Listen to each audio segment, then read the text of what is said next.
Bridget Hollowell threw her body between the tow truck and the shivering golden dog and heard her own voice split the parking lot in half. "You crank that hook one more inch, and I will walk you through every news station in this county before your boss finishes his coffee." The driver froze with his hand on the lever. The dog did not move from space number 12. She only lifted her head once and looked at Bridget with eyes that had waited too long for anything to still hurt. Before I take you back to where it started, comment what part of the world you are hearing this from, and hit subscribe so you don't miss stories like this. To understand how a 58-year-old grocery store clerk ended up standing in front of a tow truck at 7 in the morning on a Thursday in January, you have to go back 13 days. Back to the first hard frost of the season. Back to the moment Bridget Hollowell pushed open the metal back door of Millwood Fresh Market with her thermos in one hand and a garbage bag in the other, and saw the dog for the very first time. The lot was empty at that hour, except for her old brown pickup parked near the loading dock. The town of Millwood, tucked into the low green foothills of eastern Ohio, did not really wake up until 7:30, and Bridget preferred the quiet before the world arrived. She was 58 years old, and she had worked at the little grocery store for 19 of those years, and she had opened this back door in the dark more mornings than she could count. She knew the sound the ventilation fans made on a still day. She knew which floodlight would flicker if the temperature dropped below 30. She knew the exact rhythm of the delivery trucks that would start rolling in by 6. She could have walked from the loading dock to register 3 with her eyes closed. What she did not know that morning was why there was a dog lying in the middle of parking space number 12. She saw the shape first and thought it was a bundled coat someone had dropped on their way to their car the evening before. Then the shape lifted its head about half an inch and lowered it again. Bridget stopped walking. She set the garbage bag down. She took 2 slow steps forward, the way you do when you are trying not to startle something.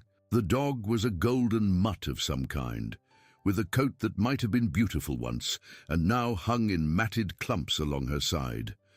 Her ribs pressed against her skin in visible little arcs. Her paws were tucked neatly under her chest.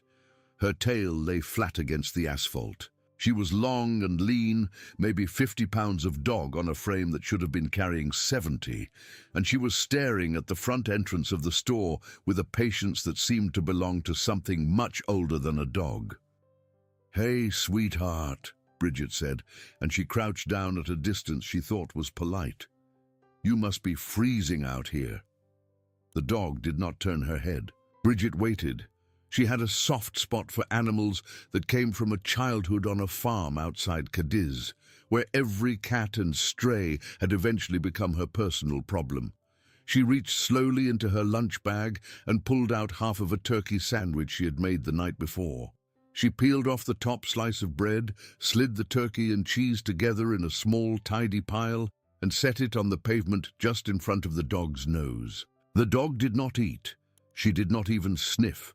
She only kept looking at the entrance of the store, as if any second now someone would walk out of those sliding doors, and she would need to be ready. Bridget stayed there for a long minute. She could feel the cold coming up through her knees. Somewhere in the distance, a diesel engine started, then stopped. She stood up carefully, walked around the dog in a wide arc so as not to spook her, and unlocked the store. She left the sandwich where it was. An hour later, when Trey Osgood came in for his shift, the sandwich was still on the pavement. The dog was still in space 12, and Bridget had already made 3 trips to the front window to check. "There's a dog in the lot," she told him. "I saw," Trey said.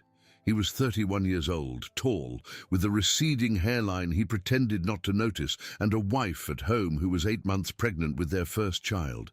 He wore his manager badge slightly crooked out of habit. "Somebody dumped her." "I don't know." "You want me to call the county? They come out and pick them up." "Not yet," Bridget said. "Give me the morning." Trey shrugged. He liked Bridget. Everyone at the store liked Bridget. She was the kind of woman who noticed when your kid started kindergarten and asked how it went a week later. She had known Trey's grandmother. She had baked bread for his wedding. She was the shape and the sound of Millwood Fresh Market. And if she said, "Give it the morning," Trey Osgood was going to give it the morning. By 9 o'clock, the lot began to fill. Old Mr. Bergen pulled in for his coffee and eggs. The Wilkerson twins came in with their mother. Cars parked all around the dog, and not one person could figure out how she was so calm about it. She simply stayed. When a shopper opened her door 2 spaces down, the dog watched but did not flinch. When a shopping cart clattered by, she did not startle. She only watched the entrance. At 10:30, a red Chevy Blazer pulled directly into space 12.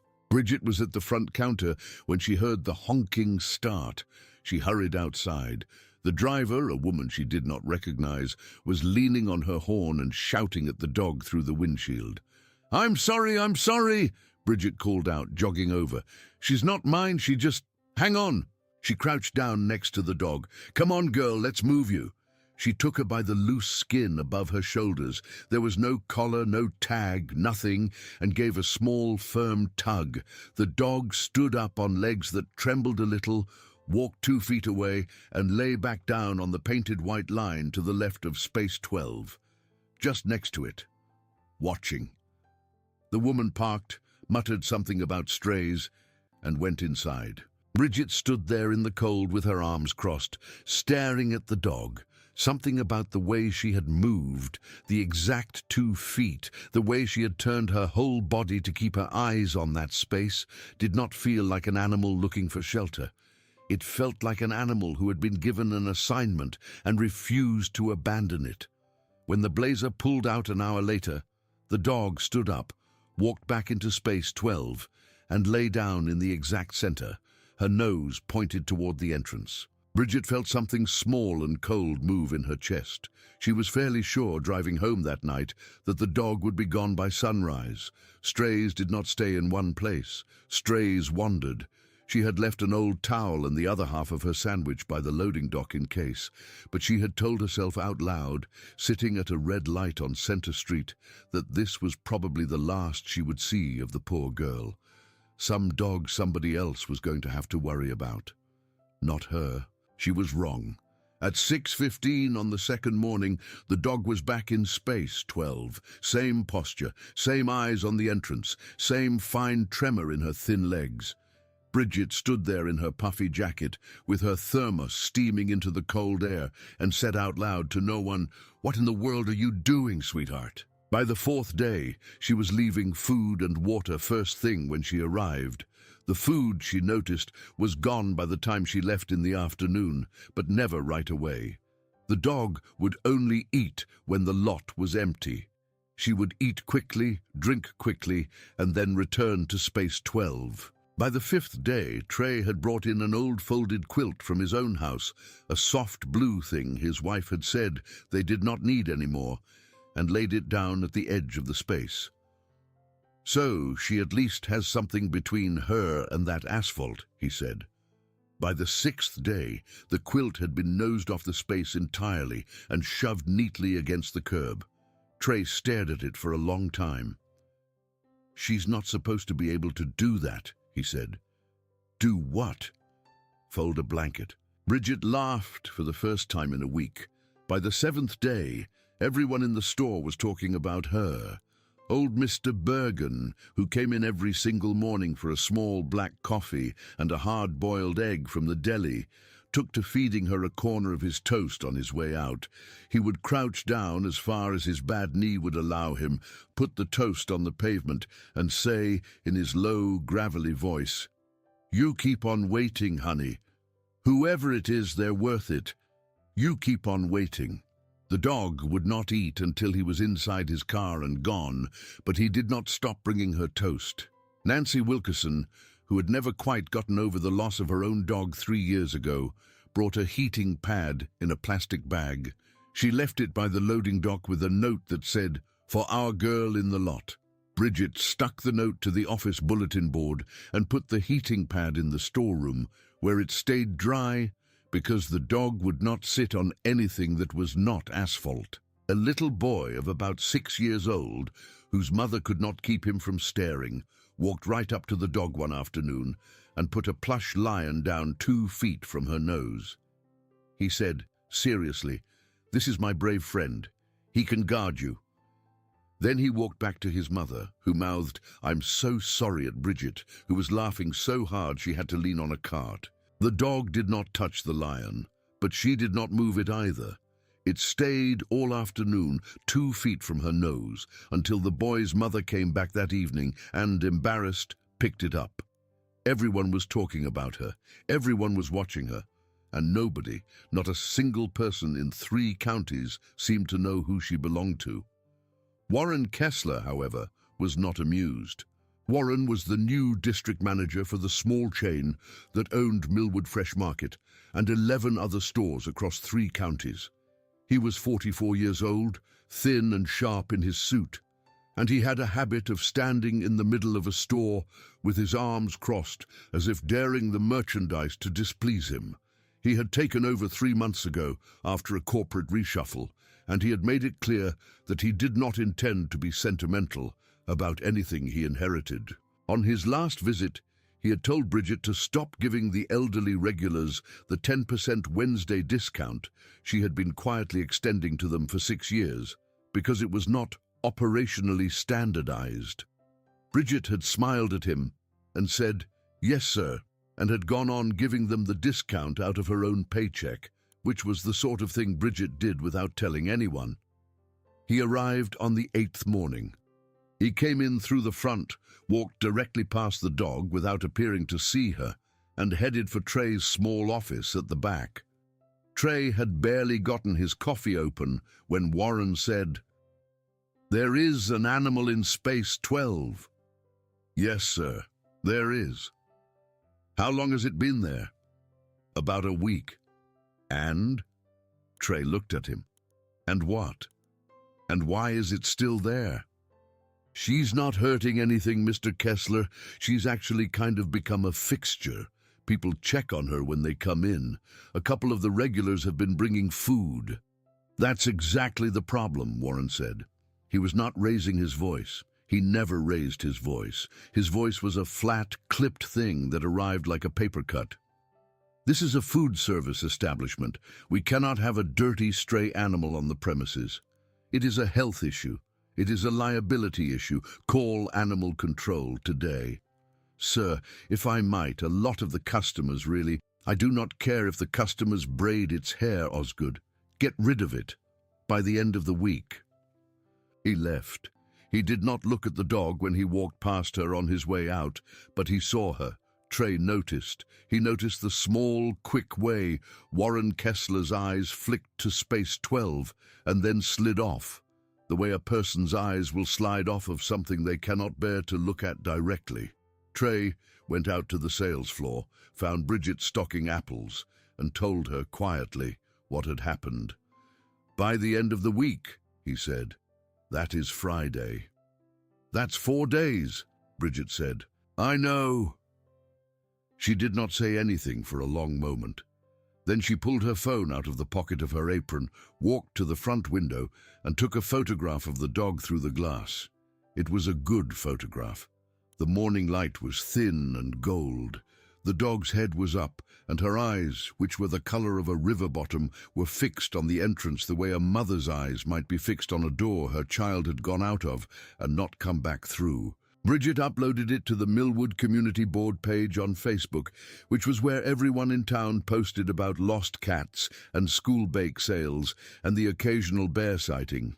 She wrote, "Hi neighbors, this little girl has been sleeping in space number 12 of the Millwood Fresh Market parking lot every day for the past week. She won't leave the spot. She won't come inside. She eats, but only when no one is watching. She has no collar and no tags. If anyone knows her or knows why she might be staking out this exact spot, please let me know. She is breaking all of our hearts." She hit post. She put her phone back in her pocket. She went back to stocking apples. She had done what she could. By noon, the post had been shared 42 times. By 4, It had been shared 117. By 7 that evening, sitting in her small kitchen with her feet aching in her house shoes and a plate of leftover pot roast in front of her, Bridget's phone lit up with a private message from a woman she did not know. The woman's name was Sheila Marks. Sheila lived, according to her profile picture, in a town called Belden, 28 miles east of Millwood, on the other side of the county line. Bridget had never been to Belden. She had driven past the exit sign 100 times on her way to visit her sister in Cambridge, but she had never gotten off there. "Hi, Bridget," the message read. "I don't know how to say this without crying. That dog in your picture. I am pretty sure that's my mum's dog. Her name is Willow. She's a golden retriever mix, about 7 years old, and she has that same little kink at the tip of her tail. I'd know that kink anywhere. My mom passed away in late September. Willow disappeared the day of the funeral. We looked for her for weeks. We put up posters. We called every shelter within an hour of us. Nothing. It's been almost 4 months. Can I ask, please, is there any chance you could send me a closer photo? I need to be sure. My hands are shaking too hard to hold the phone right now. Please, thank you." Bridget stared at the message, then she read it again. Then she got up, put her coat on over her sweatshirt, drove 8 minutes back to the store, walked around to the loading dock in the freezing dark, and knelt down. Willow, if it was Willow, was in her spot, curled tight against the cold, her nose tucked under her paw, her breath a small white cloud in the streetlight. Bridget could see the exact kink at the tip of her tail, right where it curled up and to the left like a question mark. Bridget took her phone out. She turned the flash off. She took 3 photographs from a respectful distance, careful not to blind her. In the last one, the dog lifted her head, and her eyes reflected back tired and gold, and impossibly patient. Bridget sent all 3 to Sheila. She waited in her truck with the heater on and the wipers pushed to the side of the windshield so she could keep watching the dog. 2 minutes later, her phone rang. She answered. She did not say hello. She did not have to. On the other end of the line, a woman was crying so hard she could barely make sounds. "That's her," Sheila choked out. "That's Willow. That's my mom's dog." Bridget felt her own eyes fill up. "Sweetheart," she said quietly, "will you tell me about your mother?" There was a long, hitched breath. "Her name was Marion," Sheila said. "Marion Halloran. She was 71 years old. She lived alone in Belden after my dad passed, and she'd go grocery shopping every Tuesday morning, without fail, at your store. She said the produce was better than anything in Belden. She'd drive the whole way, 28 miles every Tuesday for, I don't know, 9 years maybe, since about the time we adopted Willow. She always took Willow with her. Willow would ride in the back seat and put her head on the console, and my mom would talk to her the whole way. She'd tell her about her week, she'd tell her about the weather, she'd tell her which songs on the radio she liked. That was their thing." Bridget closed her eyes. "On September 22nd, Sheila went on, my mum was driving home from your store around noon. She had her groceries in the back. Willow was in the passenger seat. There was a construction zone on Route 9 and a truck coming the other way. The driver had fallen asleep, they said afterward. He was a long-haul guy on his second night without proper rest, crossed over the center line and hit her. My mom died at the scene. Willow was thrown clear into the ditch, and by the time the ambulances got there, she was gone, just gone. Nobody could find her. We thought she'd been hurt and crawled into the woods to die. My cousin drove that stretch of 9 for a week straight looking. We put up posters at every truck stop and gas station between there and Belden. Nothing." Sheila's voice broke. "We had the funeral on the 24th. Willow, we don't know how. We thought maybe she'd found her way back to my house. But she wasn't there when we went to bury my mom, and she wasn't there when we got back. Nobody has seen her since." Bridget could barely speak. "She walked here," she managed. "From your house?" "From Belden," Sheila said. 28 miles, in the cold. She would have crossed 3 highways to get here. She would have crossed the river. She would have had to go through the industrial park north of Cadiz. That is, how is that even possible? Why here? Because, Sheila said, and now she was laughing a little through the tears in the terrible way people laugh when the world has finally broken something in them, because Space 12, first on the left. My mom used to joke that it was her spot. If somebody else was in it when she pulled in, she'd wait. She'd literally sit in the entrance to the lot with her blinker on and wait for the space to open up. She'd say, "That's my parking spot, Willow. We have to have our parking spot." Every Tuesday for 9 years. Willow watched her park there 9 years worth of Tuesdays, and when my mum didn't come home, Willow... Sheila's voice cracked into pieces. Willow came looking for her at the last place she knew she was. Bridget was crying too hard to answer. They sat on the phone together for a while, 2 women who had never met, with a small hurt dog between them, curled up in the dark on a piece of painted asphalt. "Please," Sheila said finally, "don't let her go anywhere. Don't let animal control take her. I can be there in the morning. First thing, I'll leave at 5, please." "I'll be here," Bridget said. "I promise, I'll be here." She sat in the truck for another 20 minutes after she hung up, and she watched the small golden shape breathe in and out under the streetlight, and she said to herself very quietly, "Marion, your girl walked 28 miles for you. Your girl walked 28 miles. That was the twist that changed everything, except it was not, in the end, the biggest one. That was still coming, but Bridget did not know that yet. She thought, sitting in her truck that night, that this was going to be a simple ending. Sheila would come. The dog would be reunited. Everyone would cry. The photograph would go on the community page with a happy update. Warren Kessler would still be a jerk, but he would move on, and Bridget could go back to stocking apples and asking the Wilkerson twins about 2nd grade. She did not know that the daughter who was driving out in the morning was not going to react the way she thought. She did not know that the person coming was carrying 3 years of silence in her chest, and that the dog was going to feel it. She did not know that a man in a plaid coat was going to walk through her doors the next day and change every idea she had about what this story was really about. She did not know any of that. At 5 o'clock the next morning, she was already at the store. She had made coffee for 2 in her big red thermos. She had brought a stack of clean towels from her linen closet. She had swept the loading dock. She had gone out 3 times to make sure the dog was still there. The dog was still there. At 6:42, a small silver Honda pulled slowly, hesitantly into the far end of the lot and stopped near the corner, as if the driver were not sure she wanted to come any closer. The door opened. A woman stepped out. Sheila Marks was in her early 40s, with brown hair pulled back into a tight, tired ponytail, and dark circles under her eyes that spoke of a very long drive and a very long 4 months. She was wearing a peacoat that had been buttoned wrong on the middle button. Her hands were shoved deep into her pockets, and she was standing very, very still. Bridget walked over to her. She did not want to rush. "Sheila?" "Yeah." The voice was thin. "I'm Bridget." "I know." They stood there in the wind. Sheila was looking at the dog. The dog was looking at the entrance of the store. Neither of them moved. "Is that her?" Bridget asked, though she already knew.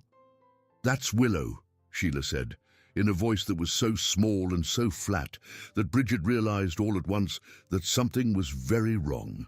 "You don't have to be scared," Bridget said gently. "She's real weak, but the vet down the road, Dr. Petrov, he said he can see her whenever we bring her in. He is on standby, just, I'm not scared," Sheila said. Bridget waited. Sheila took a long breath in through her nose. She let it out slowly. She kept her hands in her pockets. "I haven't seen that dog," she said, "in 3 years." Bridget looked at her. "I hadn't seen my mother in 3 years either." Silence. "You didn't tell me that on the phone," Bridget said carefully. "I know." Sheila's voice was tight. "I didn't tell you because I could barely say it out loud." I still can't. I... She stopped. She swallowed. My mother and I had a fight 3 years ago. A bad one. About my sister's husband, actually. About what my mother refused to see and what I told her to her face. And she told me not to come back. And I didn't. I told her fine. I stayed away. And then, in September, a state trooper called me and told me she had been killed on Route 9, and I couldn't. She stopped. She was not crying. She was doing something worse than crying. She was standing perfectly still with her jaw locked and her eyes empty, like a person who had already spent her whole reservoir on the drive over and now had nothing but sand. I don't know, she said, if that dog knows me. I don't know if she'll come to me. I don't know if I even have the right to take her. She belonged to my mother. She loved my mother. She waited for my mother for 4 months in a place I never even went to. Her voice cracked just once, and she got it back. I don't know what I'm doing here. Bridget did not know what to say for a long moment. Then she said very quietly, "You're here." "Yeah, that is what you're doing. You are here. That is the first thing." Sheila nodded once tightly. "Do you want to try?" Bridget asked. "I will try." Sheila took a few steps forward. She stopped about 10 feet from the dog. She crouched down slowly, the way Bridget had crouched the first morning. "Willow," she said. The dog did not turn her head. "Willow, honey?" Nothing. Sheila's face did something small. She held her hand out low, palm open. "Willow, it's me." Willow's ear twitched. Sheila stayed crouched. Her knees were probably screaming at her by now, but she did not move. "I know," Sheila said softly. "I know I wasn't the one you were waiting for. I know I never came to see her. And I know I never came to see you either. I know. I'm sorry, Willow. I'm sorry. I'm sorry." Willow finally turned her head. She looked at Sheila. She looked for a long time. Her eyes moved over the woman's face the way a person's fingers might move over a photograph, checking, remembering, comparing, and then, very slowly, she stood up. Bridget watched, holding her breath. Willow took one step towards Sheila, then she stopped. She did not run to her. She did not press her body against her the way a dog will do when it has been waiting for someone and that someone finally arrives. She stopped. She stood there in the cold on her thin legs. And then she turned her head away, back toward the entrance of the store, and slowly, painfully, walked back to the exact center of Space 12 and lay down. She had not chosen Sheila. Sheila stayed crouched. Her hand was still out. It stayed out for a long moment like she was hoping the dog would change her mind. She did not. Sheila lowered her hand. She stood up. She turned. She walked without a word back to her small silver Honda. She got in. She sat behind the wheel with her hands on the steering wheel and did not start the car for a long time. Bridget stood in the parking lot in the cold. She looked at the dog. She looked at the Honda. She did not know which one to go to. She went to the Honda. She tapped on the window. Sheila looked up. Her eyes were red now. Sheila rolled the window down. "She was your mother's," Bridget said gently. "She's grieving. Don't take it as a rejection. Take it as she doesn't know how to move on yet. She's still waiting, that's all." "Maybe," Sheila said. Her voice was hollow. "Or maybe she's smarter than I gave her credit for. Maybe she knows I don't deserve her." "That is not true. You don't know me. I know your mother took her to Belden every Tuesday and joked about her parking spot. I know she had a dog she loved. I know she raised a daughter who drove 28 miles at 5 in the morning to try, even though her hands were shaking. I know enough." Sheila looked away, out the windshield. "Give her a few days," Bridget said. "Come back. Come every day if you can. Don't push her. Let her come to you. Grief is grief, even in a dog." Sheila nodded without looking at her. She started the car. "Please don't let anyone take her," she said quietly to the steering wheel. "I won't." "Thank you." She pulled out of the lot slowly, carefully, and Bridget watched the silver Honda turn onto the county road and disappear. She turned back to Space 12. Willow was watching the entrance. That was Wednesday. By Thursday morning, Warren Kessler had heard about the whole thing. Someone at corporate had seen the Facebook post. By then, it had been shared over 800 times, mostly by people in 3 counties who had never met either Marion or Willow, but who had been thoroughly undone by the story. Someone at corporate had forwarded the post to Warren with the subject line, "Please advise." He arrived at 9 sharp. He did not look at the dog.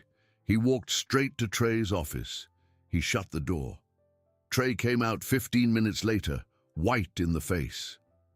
"He said Friday still stands," Trey told Bridget quietly, back near the deli case. "He said, and I am quoting him exactly, 'A sob story does not override company policy.' He said, if the dog is not gone by end of business Friday, he is coming out here himself with animal control. He can't do that." "He can do that." He said, and again I'm quoting, "This is corporate property. That animal is a nuisance. If Osgood won't handle it, I will handle Osgood." Bridget looked at him. He was 31 years old with a wife 8 months pregnant. He needed this job. He had a hospital bill coming and a crib to put together and a paint color to argue about. "Trey," she said, "don't ask me to lose my job, Bridget, please. Not now, not with the baby coming." "I would never," she said. "You go home tonight and hold your wife's hand. I will handle this." "How?" "I don't know yet." She spent that entire Thursday moving through the store on autopilot. She rang up groceries. She restocked the yogurt cooler. She smiled at Mr. Bergen. She kept looking out the front window at the small golden shape in Space 12. She kept thinking about a woman named Marion she had never met, driving out of this exact lot on a Tuesday in September with a bag of tomatoes and a dog on the console beside her, not knowing that she was going to be dead in 40 minutes. At 3 o'clock, she took her break, walked to the front, and did something she had not done in 19 years of working at the store. She went into the little back room where the returns and the lost and found were kept. Nobody really oversaw the lost and found. It was a wire shelf against the back wall, in a room that also held cleaning supplies and a broken vacuum. People turned in a wallet or a set of keys or a scarf, and Trey or Bridget or whoever was on duty would tag it and shove it back there, and it would sit until the owner called, or it went into a plastic bin at the end of the year and got donated to the shelter over in Cadiz. Nobody had reason to go through it in the middle of the winter, but something Sheila had said the night before had lodged in Bridget's mind and would not come out. Marion had her groceries in the back. Marion had been on her way home from the store when the truck hit her. That meant technically Marion had been in the store that morning, only 40 minutes before she died. That meant she had checked out at Bridget's own registers. That meant if she had put anything down on a counter, dropped anything from her bag, or left anything on a shelf on that final Tuesday morning, someone might have picked it up. Someone might have brought it back to the lost and found. It had been 4 months. It was a long shot, but it was a shot. Bridget went through the shelf item by item. Wallets, sunglasses, a single glove, a child's stuffed elephant, a grocery list on a torn envelope, a retainer in a little pink case that made her wince, a ring of keys with a bottle opener on it, a paperback copy of a romance novel with a bookmark in it, a pacifier in a plastic bag, and then, on the bottom shelf, half hidden behind a broken umbrella, she found a small brown leather purse. It was zipped shut. It had a little tag on it in Trey's handwriting from 4 months ago that said, in ballpoint pen, "Left on cart return, 22nd Sept, no ID inside, held for owner." Bridget's hands went cold. She unzipped the purse. Inside was a wallet with no cash and no cards. Those had been in a separate slot, probably taken by Marion when she pulled out her debit card at the register. There was a small brush with silver hairs caught in it. There was a mint tin. There was a pair of reading glasses in a soft blue case. There was a folded coupon for $2 off a bag of frozen peas. And there was an envelope. The envelope was addressed in a shaky, elderly hand to Miss Sheila Halloran, 412 Wren Street, Belden, Ohio. It had a stamp on it. It had not been mailed. Marion had brought this envelope to the store with her on the morning she died. She had probably been planning to drop it in the blue mailbox across the street on her way out. She had put her purse in the cart, unloaded her groceries into her sedan, walked the cart back to the return, and forgotten her purse there. She had driven off without it. 40 minutes later, she was dead. The purse had been sitting on a wire shelf in a back room in a small grocery store for 111 days. Bridget sat down on the concrete floor of the back room with the envelope in her lap, and she cried for a while. She cried for Marion and for Sheila and for a dog on the asphalt and for a fight that had lasted 3 years and a phone call that had come from a state trooper on a Tuesday afternoon. She cried for herself, too, a little because she had lost her own mother 11 years ago and had made her own peace at the very end and had never quite gotten over the fact that some people never got the chance. Then she pulled herself together, put the envelope carefully in the front pocket of her apron and walked out of the back room. She did not open the envelope. That was not hers to open. She went to her phone. She sent Sheila a message. "Sheila, this is Bridget. I need you to come back to Millwood tomorrow. I found something of your mother's that you need to see. Please come. I know it is a lot to ask." Sheila responded within a minute. "What is it?" "An envelope, addressed to you, in your mother's handwriting. She had it with her that morning. Nobody knew it was here." There was a long pause. Then, "I will be there at 8. Bridget closed the phone and stood in the aisle between the cereal and the paper towels and tried to breathe like a person who was still in charge of her own lungs. That was Thursday afternoon. By Thursday evening, one more thing had happened. A man had come into the store. Bridget had been at Register 3, ringing up a woman with a cart full of frozen pizzas, when the automatic doors slid open and a heavy-set man in a plaid coat walked in and looked around the store with the searching, unhappy face of somebody who had come somewhere they had never been for a reason they did not particularly like. He walked directly to the customer service desk. Trey came out from the office. "I'm looking for whoever's been posting on that Facebook thing about the dog," the man said. His voice was low and gruff. "That would be Bridget Hollowell," Trey said. "May I ask what this is about?" "That dog belongs to my mother," the man said. Trey went still. "Your mother?" "Marion Halloran, she passed. I am her son, Jeff Halloran. That dog is part of her estate, and I'm here to take her home." Bridget, at Register 3, felt every hair on the back of her neck stand up. She excused herself from her customer with an apology, called for another cashier, and walked over. "Mr. Halloran?" she said. He turned to look at her. He was in his mid-40s, big through the shoulders, with a receding hairline and a face that would probably have been kind if it were not so tightly held. He looked like a man who had spent a lot of his adult life being angry at things. "You are the one who has been posting." "I am. My name's Bridget." "Then I need you to hand over the dog. My mother passed 4 months ago. I have been named executor of her estate. The dog is property, technically, and my sister has been, well, my sister is not up to the responsibility. I have come to take her home." "Mr. Halloran," Bridget said, careful, calm, "your sister was here this morning." He blinked. "Sheila was here?" "She was. She drove out at 5 o'clock in the morning." "And the dog?" Bridget hesitated. The dog was not ready to go with her yet. Jeff Halloran's face did something small. It was hard to read. It was not surprise. It was something more like satisfaction, quickly hidden. "That doesn't surprise me," he said. "Sheila hadn't been in that house in years. That dog wouldn't know her from a stranger off the street. But Willow knows me. I have been by that house plenty, I'll take her. Right now. Save you the trouble." Something in Bridget went hard. She had spent 19 years reading the faces of people at a checkout counter.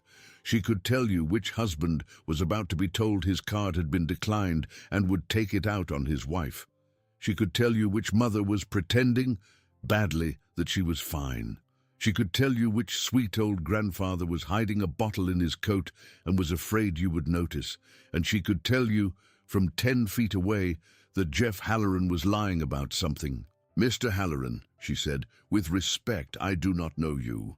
I do not know your sister either, technically, but I have spoken to her on the phone, and I have looked her in the face, and she is the one who reached out to identify this dog. Until I have paperwork, a will, a written designation, something, I'm not going to hand over an animal to a stranger who walks in off the street. Not even if he says he is family." Jeff Halloran's mouth got tight. "You are being unhelpful." "I am being careful. That dog belongs to me. Then bring the paperwork." He stared at her for a long moment. Then he pulled his coat tighter around himself, gave Trey a look that was probably supposed to be intimidating and mostly just made him look tired, and walked out. At the door he stopped and turned back. "That animal is going to end up mine one way or the other," he said, in a voice that was flat and certain. "You would do everybody a favor by not making a scene of it." He left. Bridget stood there in the middle of the store for a long moment, her hands cold, the envelope from Marion still in her apron pocket. "Trey," she said. "Yeah." "Something is very wrong here." "Yeah," he said. She went home that night, and she did not sleep. She lay in her bed in the dark, and she thought about a golden dog on cold asphalt, and a daughter with red eyes in a silver Honda, and a son in a plaid coat who had used the phrase, "part of her estate," about a living animal. She thought about the envelope in her kitchen drawer. She thought about a woman named Marion, driving her small blue sedan up to her favorite parking space on a Tuesday morning in September, unloading her groceries, telling her dog to be a good girl, walking her cart back to the return, forgetting her purse on the cart, driving away and never coming home. She did not open the envelope, but she wondered in the dark what it said. By 6 the next morning, she was at the store.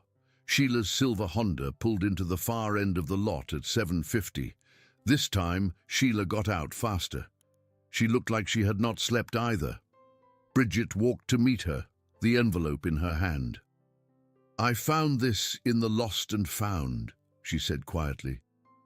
"It has been sitting there since the 22nd of September. Your mother left her purse on the cart return that morning. This was inside." She held out the envelope. Sheila took it. She looked at the handwriting. Her face went white. "Oh," she said, "that was all. Oh, you do not have to open it here." "Yes, I do." Sheila's hands were shaking as she peeled back the seal. She pulled out a single folded page of yellow legal paper. She unfolded it. She read. Bridget could see her eyes moving across the page. She could see the paper tremble. She could see Sheila's mouth press together and then let go, and then press again. She could see Sheila's hand come up and cover her mouth. She could see Sheila sink slowly down onto the curb by the loading dock and sit there in her peacoat with her mother's letter in her lap and start to cry in a way that Bridget had only heard a person cry maybe 2 or 3 times in her whole life. Bridget did not read the letter. She did not need to. She sat down on the curb next to Sheila. She put an arm around her shoulders. She did not say anything. Eventually, when Sheila could breathe again, she folded the letter back up and held it against her chest. "She was going to mail it," Sheila said. Her voice was raw. "She was going to mail it that day. She says here that she had been trying to write it for months. She says here that she was wrong about my sister's husband. She says she should have listened to me. She says she had been sitting with it for 3 years, and she was sorry. She says here she loves me. She says she was going to drop this in the mailbox on her way home. She says she wanted me to come for Thanksgiving. She had already gotten a small turkey. It's the last line. She says, Sheila, come home for Thanksgiving. I want to see you. I want to be your mother again. I have been foolish, and I'm so tired, and I love you." Bridget did not trust her own voice for a moment. "She never got there," she said finally. "She never got there." They sat together in the cold for a long time. A truck idled somewhere. A pigeon walked along the roofline. The morning sun cleared the tops of the pines behind the store and lit up the parking lot in a low, pale gold. Then, without asking, without a signal, Willow got up from Space 12. She walked, slowly, on her thin legs, across the pavement. She walked to Sheila. She sat down in front of her. She put her big, blocky golden head very gently into Sheila's lap on top of the folded letter. Sheila made a sound Bridget had never heard a human being make. It was not a word. It was a wave breaking. She wrapped both arms around Willow and pressed her face into the top of Willow's head, and she just held her. And Willow held perfectly still, and Bridget got up as quietly as she could and walked 10 steps away and stood with her back to them and cried into her sleeve, because there are some moments a person does not deserve to look at directly. That was Friday morning. That was the day Warren Kessler had said the dog needed to be gone. He had not shown up yet. He was, however, on his way. But before he arrived, the other person did. Jeff Halloran pulled into the parking lot in a big black pickup truck at 8:35, and this time he was not alone. He was with a small, tidy man in glasses who was carrying a manila folder. The two of them got out of the truck. The small man carried himself like a lawyer, or like a man who badly wanted to be a lawyer. Jeff walked straight up to Bridget and Sheila. He did not look at Sheila. He looked at Bridget. "This," he said, indicating the small man, "is Merrick Ainsworth. He is helping me handle my mother's estate. He has brought a copy of the will, so we can end this." Sheila stood up. Willow stayed against her leg. "Jeff," Sheila said. "Sheila, you are not taking this dog. That is not up to you." "Actually," Sheila said, "it is." Jeff pointed at Merrick. Merrick opened the folder. "Mrs. Halloran's will," Merrick began in the slightly high-pitched, self-important voice of a man reading a document he had probably read to himself in the mirror, "designates her son, Jeffrey Halloran, as executor. The document is dated," he checked, "October of last year." "October," Sheila said flatly. "October, yes. My mother died on September 22nd. The parking lot went very still. Merrick blinked. I'm sorry? My mother died on September 22nd of last year, on Route 9, coming home from this store, and you have a will she signed in October." Merrick looked at his page. He blinked again. His face went a slow, unhappy pink. That must be a typo. Jeff cut in quickly. "It is a typo on the version he printed. The real date is from 2 years ago. Let me just..." He reached for the folder. Merrick, who was clearly not much of a poker player, held on to it a beat too long. Bridget stepped forward. "Mr. Ainsworth," she said, in the voice she used on the Wilkerson twins when they tried to sneak candy bars into their pockets. "May I see that will, please?" Merrick looked at Jeff. Jeff looked at Merrick. "That is a private legal document," Merrick said weakly. "That is a document being cited on a public sidewalk to justify removing an animal from my possession," Bridget said. "You brought it here. You waved it around. Let me see it." Merrick swallowed. His eyes flicked to Jeff. Jeff Halloran's face did something interesting then. It shifted very briefly from confident to trapped. He tried to snatch the folder. Merrick panicked, stepped back. The folder fell. Papers fluttered onto the asphalt. Sheila crouched down and picked up the top page. She looked at it. She looked at Jeff. "This isn't Mom's signature," she said quietly. "Sheila, this is not her handwriting, Jeff."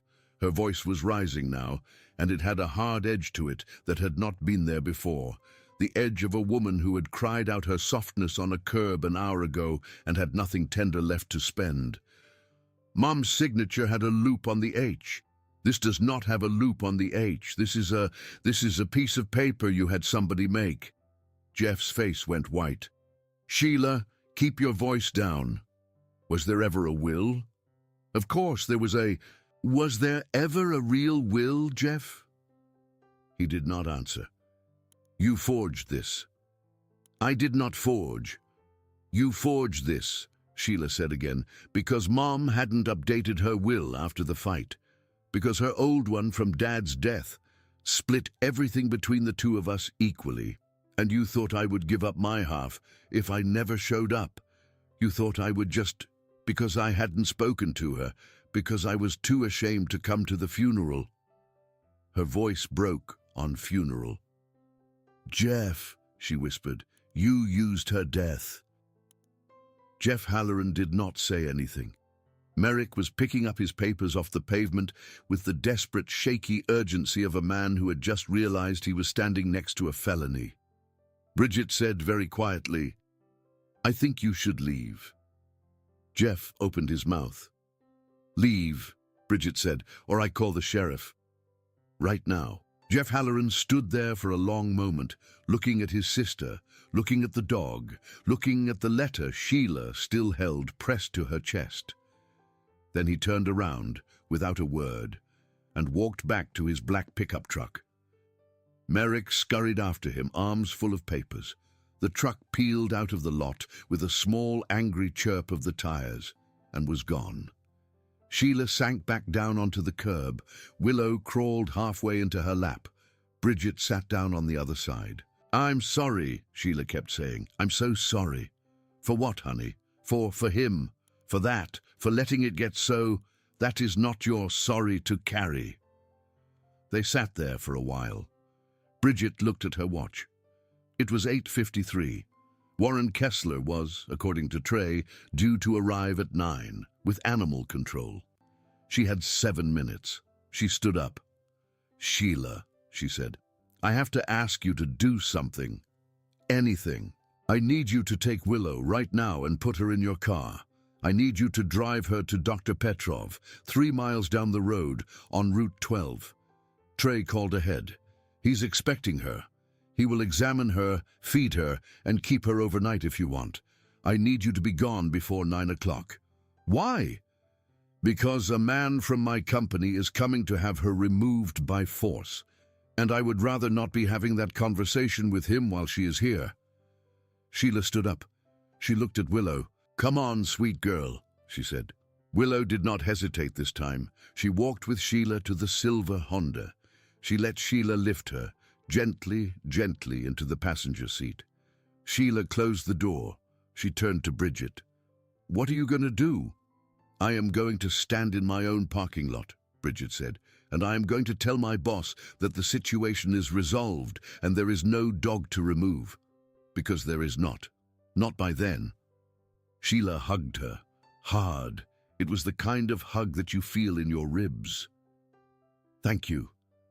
Go. The silver Honda pulled out of the lot at 8:58. At 9:02, Warren Kessler's silver Lexus pulled in. He was not alone. A white county animal control van pulled in behind him. Warren got out. He walked over to Bridget, who was standing near the loading dock with her arms crossed. He did not say hello. Where, he said, is the animal? Reunited with her family, sir. Warren looked at Space 12, which was empty. When? About 5 minutes ago. You are telling me the animal is gone. I am telling you the animal has been claimed by her rightful owner, who is currently taking her to a veterinarian. Warren's mouth tightened. He gestured for the animal control officer, a large man in a green uniform who had been leaning against the van, to go check the loading dock. The officer, who looked deeply relieved to have driven out for nothing, ambled around the back of the store and came back a minute later, shaking his head. Nothing here, boss. Fine, Warren said. Fine. He turned back to Bridget. I want to make something very clear to you, Miss Hollowell. This store is not a shelter. If another animal shows up in that parking lot and stays for more than 4 hours, I do not want to see a Facebook post. I do not want to hear about it in the community. I want it handled. Are we clear? Perfectly, sir. Good. He got back in his Lexus and pulled out of the lot. The animal control van followed him. They were both gone within 2 minutes. Bridget stood in the parking lot for a long moment, looking at Space 12. It was empty for the first time in 14 days. The paint on the number was chipped where the tires had rolled over the same corner 100,000 times. The quilt Trey had brought was still folded neatly against the curb. She picked it up. She carried it inside. That was, she thought, the end. It was not the end. 2 things happened in the next 48 hours that Bridget did not see coming. The first was Dr. Petrov's phone call. Aaron Petrov had been the town vet in Millwood for 22 years. He was a big, bearded, quiet man with hands that could soothe a horse and a temper that only showed itself when children were unkind to their pets. He called Bridget on Saturday afternoon. "Bridget," he said, "it is Aaron. Aaron, how is our girl?" She is better than I expected. Underweight, dehydrated, a little frostbite on the pads of her feet, but nothing that will not heal. She is a fighter." "Good." "Bridget, listen. I have to ask you a strange question.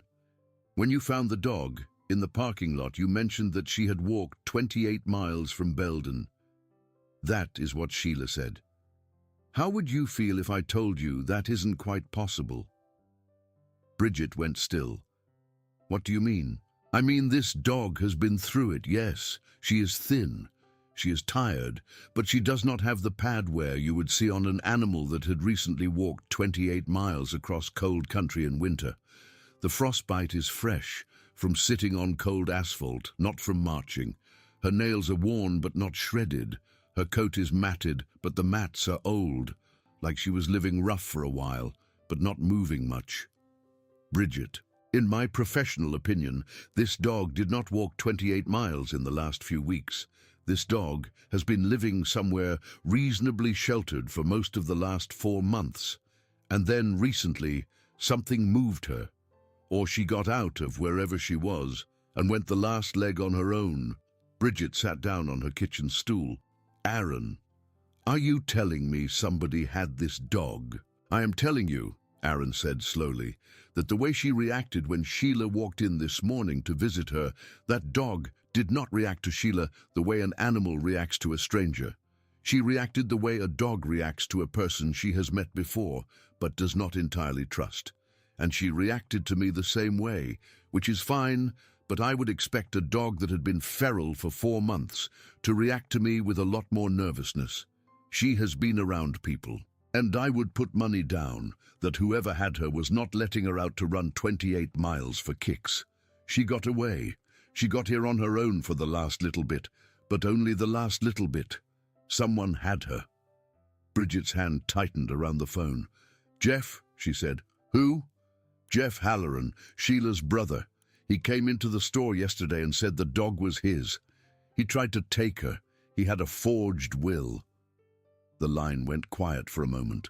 "Bridget," Aaron said carefully, "you should tell Sheila, and she should probably talk to the sheriff." Bridget called Sheila within a minute. Sheila listened. She did not say much. When Bridget was done, Sheila said very quietly, "Jeff lives about 6 miles from Belden. He has a piece of land off County Road 14. There is a big barn on it. He raised beagles in it years ago for hunting. He hasn't run dogs out of there in a while, but the runs are still up." "Oh, honey." "He would have known Willow. Willow would have known him. Not well. He and Mom hadn't been on great terms either at the end, but he would come by. Willow would have known him. Enough not to run, not enough to trust. And he would have known that if the dog turned up, she was in the will as Mom's, and I would have had a claim to half." Sheila took a long breath. "He kept her," she said, "somewhere in that barn. He kept her locked up so she wouldn't turn up anywhere, and she got out, and she found her way here. 28 miles is impossible. 6 miles is not." Bridget closed her eyes. "Sheila, what do you want to do?" I want to call the sheriff, Sheila said, and I want him to explain the paperwork he was waving around in your parking lot.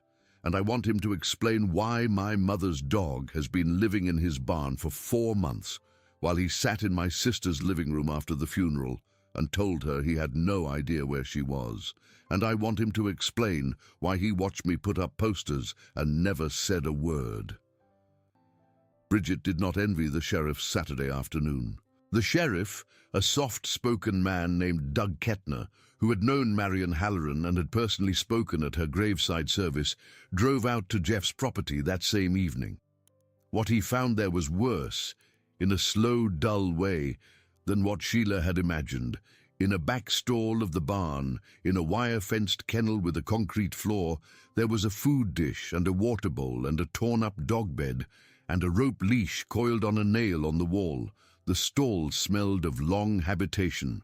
A neighbor down the road, when the sheriff walked over to ask, said she had seen Jeff walking a golden dog on a leash a few times, 3 or 4 months back, and had assumed it was his mother's dog, and that he was taking care of it because his mother had died. She had thought, actually, that it was very kind of him. She had said as much to her husband. Now she was sorry she had said it. Jeff Halloran was arrested Sunday morning on charges of forgery, attempted fraud, and unlawful confinement of an animal. He posted bond by Sunday night. He gave up the leash coiled on the nail without a word. He would eventually plead down to the first 2 charges and receive probation and a fine that felt to Sheila both too much and nowhere near enough. But that was months away. On Sunday afternoon, the sheriff called Bridget himself. "Ms. Hollowell," he said, "Doug Kettner, I understand you have been in the middle of this." "Yes, sir." "I just want to tell you that you did right by that family. You slowed him down. If you had handed that dog over to him on Thursday when he first came in, we would never have known what he had done. He would have taken her back to that barn, and she would have disappeared for good, and Sheila would have been out of an inheritance and out of the last thing she had of her mother's. I have known Marion Halloran since the 4th grade. She would have wanted to shake your hand." Bridget could not speak for a moment. "Thank you, Sheriff," she said, when she could. "You bet." The second thing that happened was smaller and quieter, and in some ways the most important. On Sunday morning at about 10 o'clock, Bridget's own home phone rang. It was Warren Kessler. She stared at the phone. She let it ring 3 times. Then she picked up. "Mr. Kessler." "Ms. Hollowell." His voice was different. It was not clipped, it was quieter. I am calling from home." She waited. "I have been made aware," Warren said, and he cleared his throat, of the fuller picture of what happened at the store this week. My district assistant showed me the Facebook post yesterday, which had received several thousand shares, apparently, and which mentioned my name." Bridget said nothing. "There has been some feedback." Warren cleared his throat again.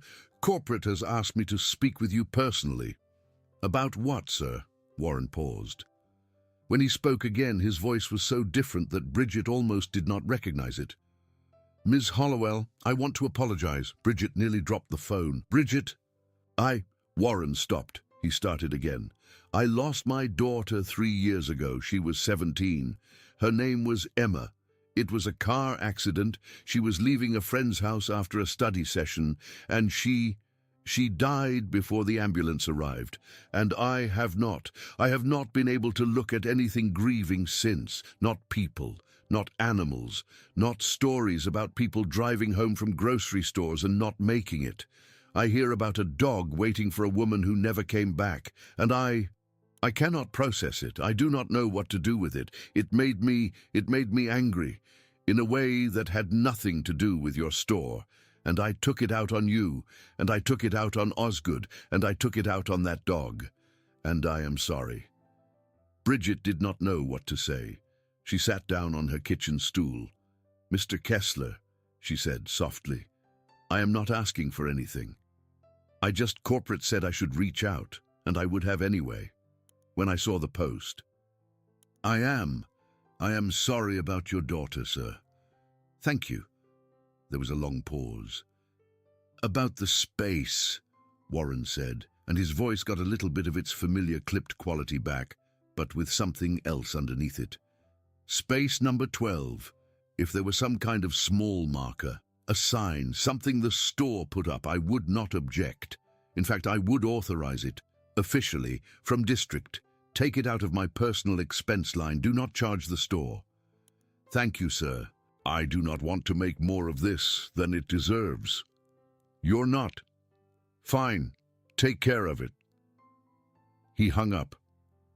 Bridget sat with the phone in her hand for a long time.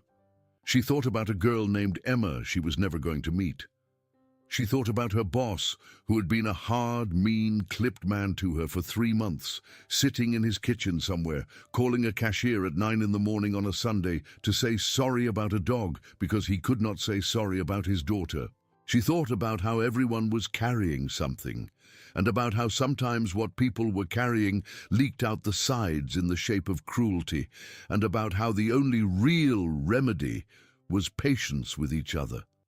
She sat there until her coffee got cold. The next Tuesday morning was the first Tuesday since October that Marion Halloran had not driven her small blue sedan into Space 12. But the space did not stay empty long. Sheila drove out from Belden. She brought Willow. She parked in Space 12. She got out. She stood next to the driver's side door for a long moment, and she looked at the store, and she looked at the dog on the leash beside her, and she took a long, unsteady breath. Bridget met her in the parking lot.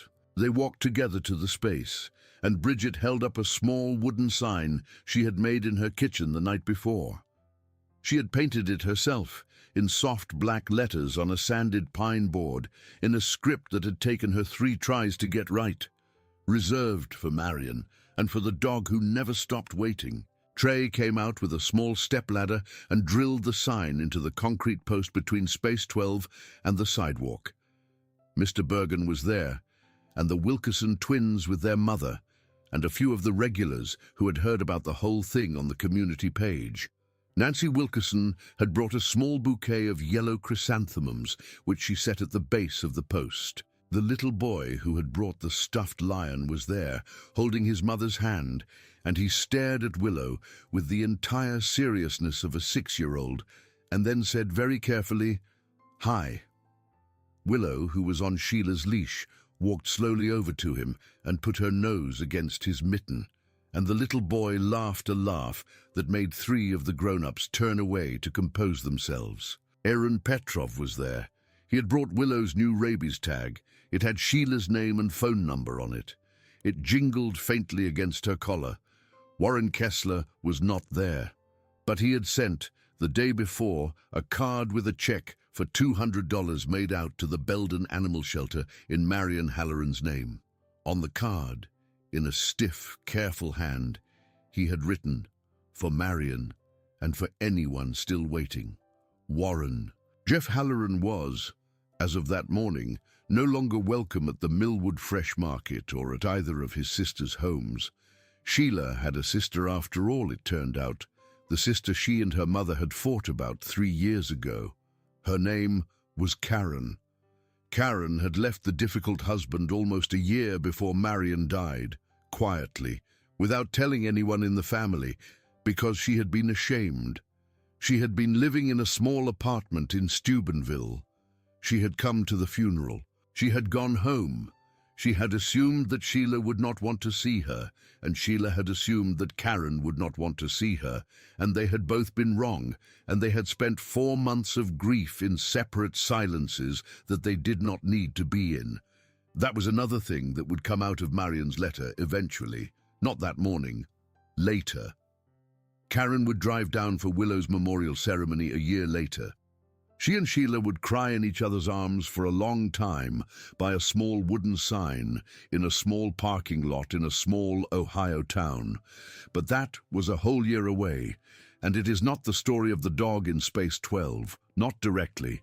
It is the story of what a letter can do when it finally reaches the person it was written for, even if it reaches them by way of a wire shelf in a lost and found, and a golden mutt who refused to leave a piece of asphalt. Sheila stood in space 12 and did not give a speech. She just stood there. She held Willow's leash. She looked at the store's entrance the way Willow had looked at it for 14 days. Then she crouched down. She whispered something into Willow's ear that Bridget did not hear. She stood back up, and she walked into the store with her dog beside her on a leash for the first time in her life. She bought a pound of ground beef, a bag of apples, a small carton of milk, and a can of pumpkin puree. Exactly what her mother would have bought on a Tuesday morning. She had told Bridget in the car on the way over that her mother made a chili every Tuesday night, and that Sheila, when she was little, had always insisted on stirring the pot with the long wooden spoon. She paid at register 3. Bridget rang her up. "Thank you," Sheila said at the end. "Thank you," Bridget said back. Sheila walked back out to her Honda. She loaded her groceries. She helped Willow into the passenger seat. She drove out of space 12 and turned onto the county road and headed east toward Belden. Bridget stood in the doorway of the store and watched them go. Every Tuesday for the next year, and then the year after that, and then the year after that, the silver Honda pulled into space 12 at about 10 in the morning. Sheila would go in and do her shopping. Willow would sit in the passenger seat and watch the entrance, and when Sheila came back out with her cart, Willow's tail would sweep back and forth across the upholstery like a small metronome. She had gained back her weight. Her coat had come back full and silky and gold. Her eyes were still ancient, but they were no longer tired. Sometimes Karen came along too. The two sisters would go in together. They would come out with 2 carts. They would laugh at things a person outside the store would never quite understand. Small jokes about their mother, about ways she had of pronouncing certain words, about the way she had once tried to make a coconut cream pie and had used flaked coconut without soaking it and ruined the whole thing, but insisted on serving it anyway. Willow would watch them come out and thump her tail against the seat, and Bridget, ringing up a customer inside, would sometimes see them through the window and press her lips together and go back to her work with her eyes wet in a way she would never admit to Trey. Trey Osgood's baby was born 3 weeks later on a very cold morning in February. It was a girl. He and his wife had spent months arguing about names. They had a short list. The morning she was born, Trey called Bridget from the hospital, and Bridget could hear his wife in the background, tired and laughing, and Trey said, "Bridget, we're calling her Willow. My wife says she's been calling her Willow in her head for a month now. She said we can't not, after everything." Bridget cried into the phone for a full minute before she could even say congratulations. Warren Kessler stayed on as district manager for another year. He was, without discussing it or drawing attention to it, a different man after that January. He restored the 10% Wednesday discount for seniors. He approved a small pet food bin at the front of each of his 12 stores, where customers could drop unopened bags to be donated to the shelter over in Cadiz. He hired a woman named Jenna, who had been laid off from a warehouse in Steubenville, and did not ask her about the 2-year gap on her resume.